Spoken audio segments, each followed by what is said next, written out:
Hare Krishna. Question from Panduranga Charan Prabhu. What is the difference between Karma Yoga, Buddhi Yoga and Bhakti Yoga?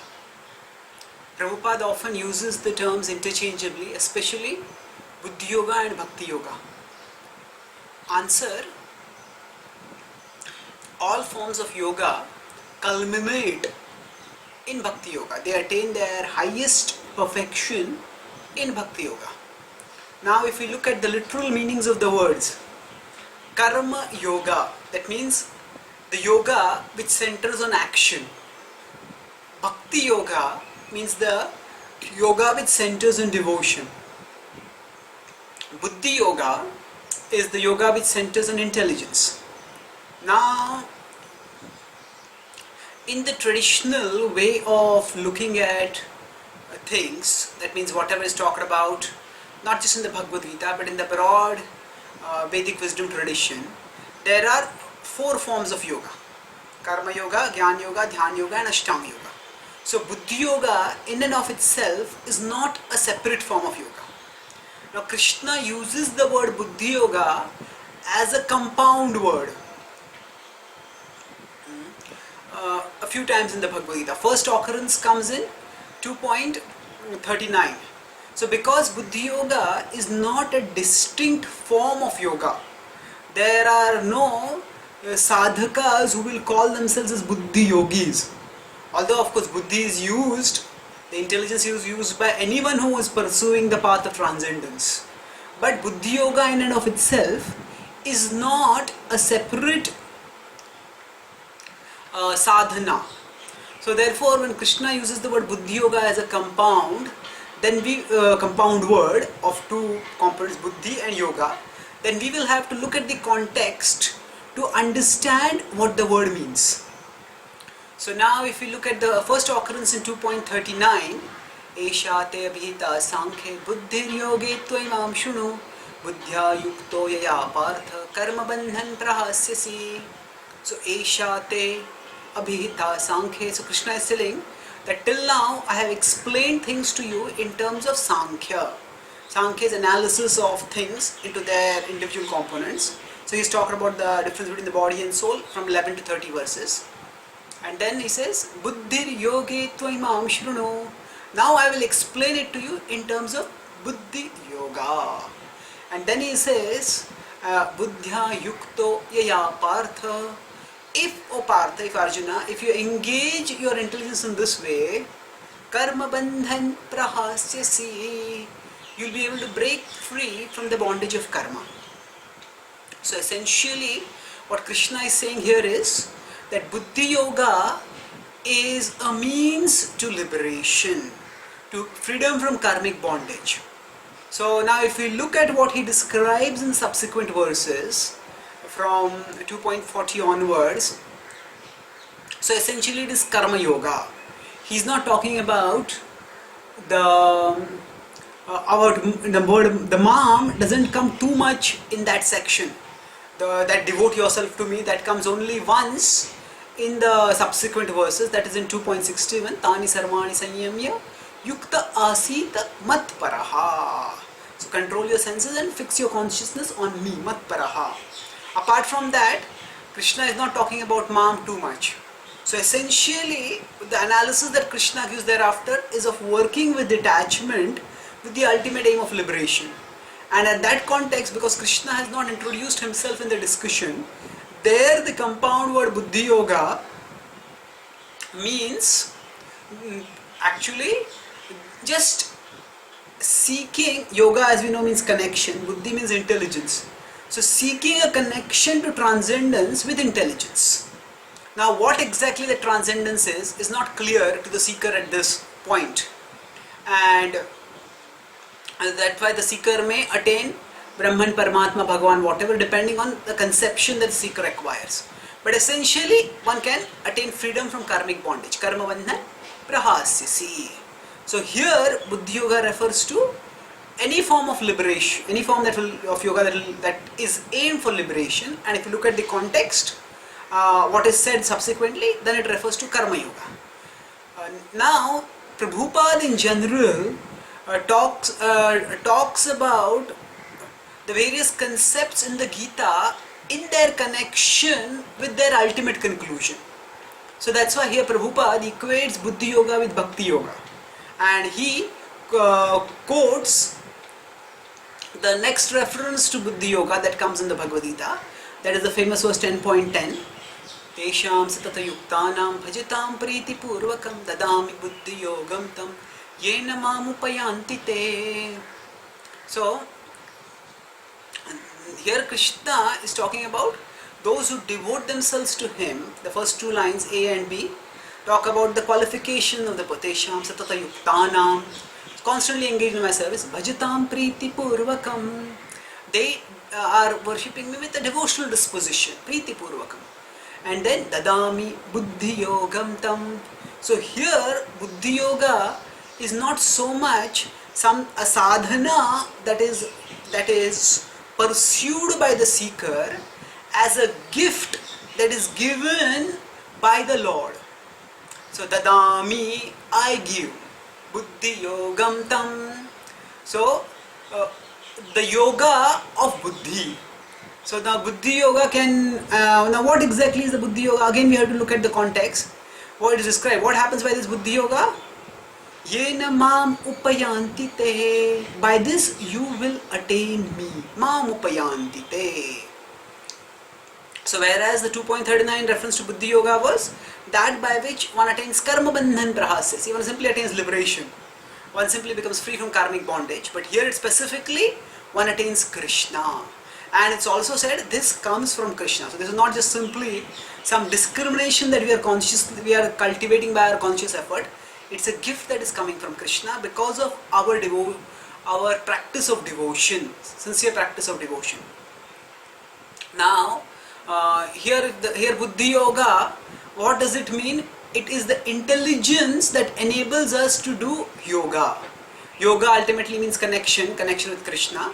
So the intelligence by which we can return back to Krishna, and that is the way Prabhupada normally used this verse in many letters when devotees, in letters that Srila Prabhupada wrote to devotees, when they came up with some very good ideas for sharing Krishna consciousness with others, Prabhupada would say that because you are so sincere, Krishna is giving you intelligence to share his mission in wonderful ways. And Dami Buddhi Yogam Tam, Prabhupada would quote that.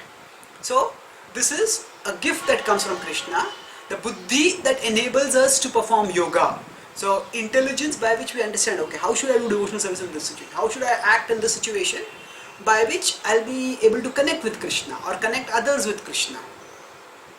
Now of course, we can, here it can also be separated in another way. The yoga that enables us, the yoga that is done with buddhi. So sometimes bhakti yoga is thought of as simply sentimental, but what actually Krishna says is, the sentiment will lead to intelligence. When there is priti purvakam, then Krishna says, if you just have an affectionate attitude, I will give the intelligence. So it's not that the devotees will stay unintelligent.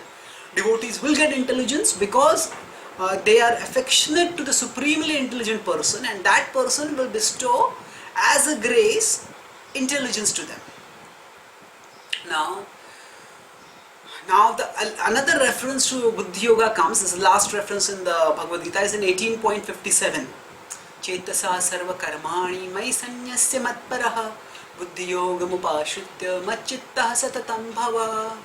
So Chetasa sarva karmani, with your consciousness on all your activities, mai sanyasya. So dedicate your activities to me. Matparaha. Don't just offer the activities to me, also make me as your ultimate goal.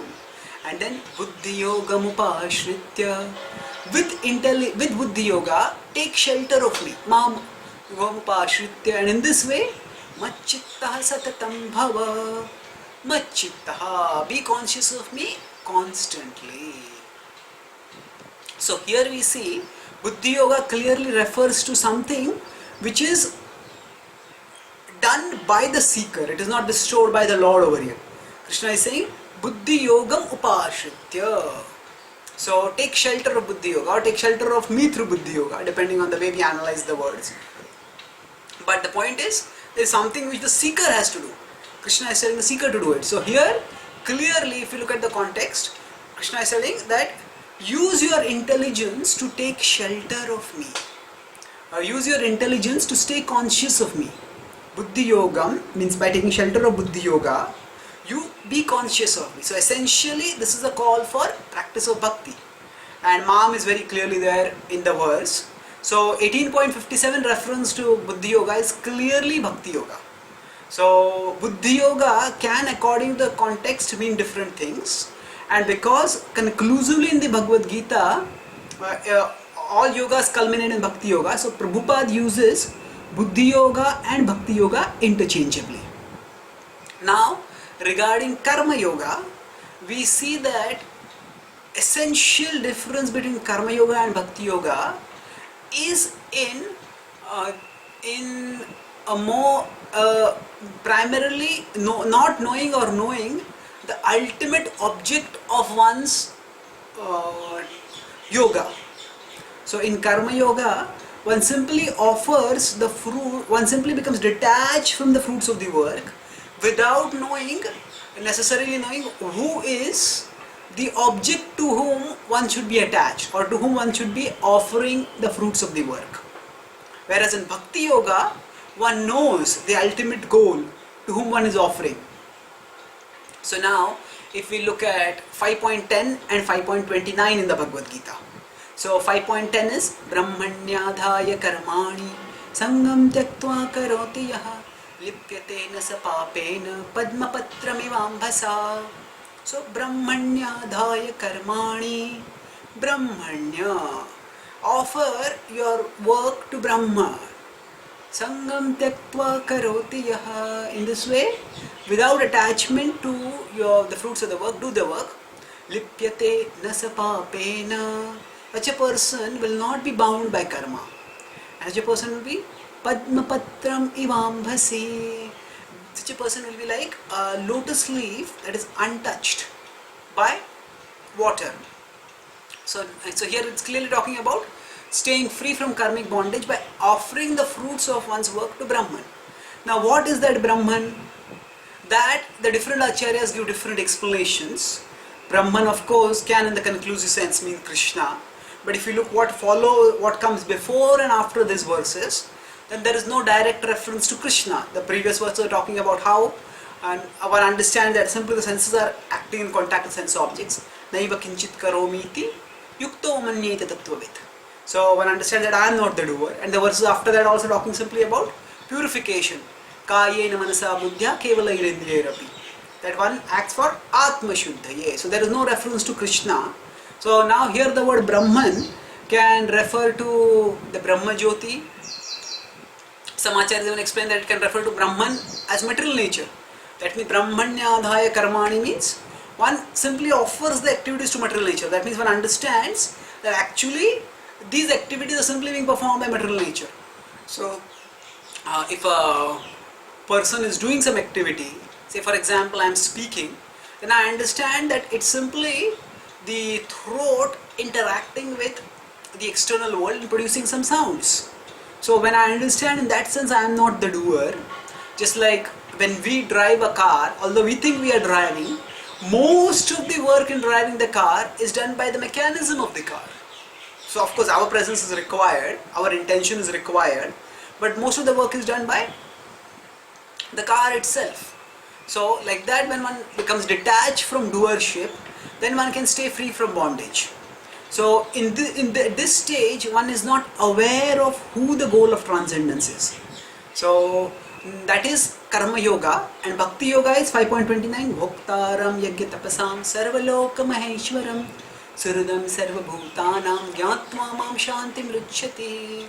So when one understands that Krishna is the goal or is the supreme enjoyer, the greatest well-wisher, is the supreme possessor of everything, then one attains peace. So this is how in this chapter's flow also one ultimately comes to bhakti. So the primary difference between Karma Yoga and Bhakti Yoga is Karma Yogis don't know what is the goal. So they are primarily focusing on staying disentangled from this world by staying detached from the fruits of their work. But they don't know, okay, now I am detached, what will I attain from this detachment? where should I be going? And at the transition in the 5th chapter, where 5.17 talks about it, that from just staying detached to becoming fixed on some higher reality. Tad buddhayastadaatmanas tannishthas tatparayana gacchantya punaravrittim jnanadhuta kalmasha. Tad buddhayas, one is to fix the mind on tad, that absolute truth. So that absolute truth is ultimately revealed in the Bhagavad Gita to be Krishna, and that Krishna is one is able to fix the mind best on Krishna through Bhakti Yoga. So now, now a devotee may also be practicing Bhakti Yoga at the level of a Karma Yogi. That means that the devotee is always practicing Bhakti Yoga, but to practice at the level of Karma Yoga means that a devotee may not have complete attachment to Krishna, and a devotee may be more acting according to one's nature, and that is not considered wrong. When Krishna talks about the descending ladder of Bhakti Yoga in 12.8 to 12, then also he says that actually either you first fix your mind on me and live in me. Mind and intelligence you fix on me, you live in me. Otherwise, strive to fix your mind on me. Otherwise, he says, work for me. Otherwise, work and give your fruits of your work to some good cause. So in this level, work for me, that can mean doing direct seva to Krishna, or it can mean also doing our own prescribed duty and offering the fruits to Krishna. So we don't have, as long as we know that Krishna is our ultimate goal and we are aiming for Krishna, then we are Bhakti Yogis. We don't have to bother about whether we are practicing Karma Yoga or Bhakti Yoga. Just continue practicing, and we will attain the perfection of pure Bhakti Yoga, Kevala Bhakti, eventually. So what Buddhi Yoga means will depend on the context. In the first reference, 2.39, it refers primarily to Karma Yoga. Later on, it refers to Bhakti in different ways. In 10.10, it refers to the gift of intelligence given by Krishna. 18.57, it refers to the intelligence used to stay conscious of Krishna. And Karma Yoga in general refers to acting to get disentangled from the world without knowing the ultimate destination. Bhakti Yoga means acting as a service to Krishna with the intention of attaining Krishna. From the external form, Karma Yoga and Bhakti Yoga may be similar in the sense that Karma Yogi may also do prescribed duties, and Bhakti Yogi may also do prescribed duties. Although of course Bhakti Yogi will have some additional sadhanas, because the Bhakti Yogi knows Krishna as the goal. So the Bhakti Yogi may do Navavidha Bhakti in addition to one's prescribed duties. Now Karma Yogi may not be doing Navavidha Bhakti because the Karma Yogi does not know about Krishna as the ultimate goal. But the Karma Yogi focuses on doing one's prescribed duty with detachment and cultivating knowledge through that detached work, and later on gain the conception of who the absolute truth is. Thank you.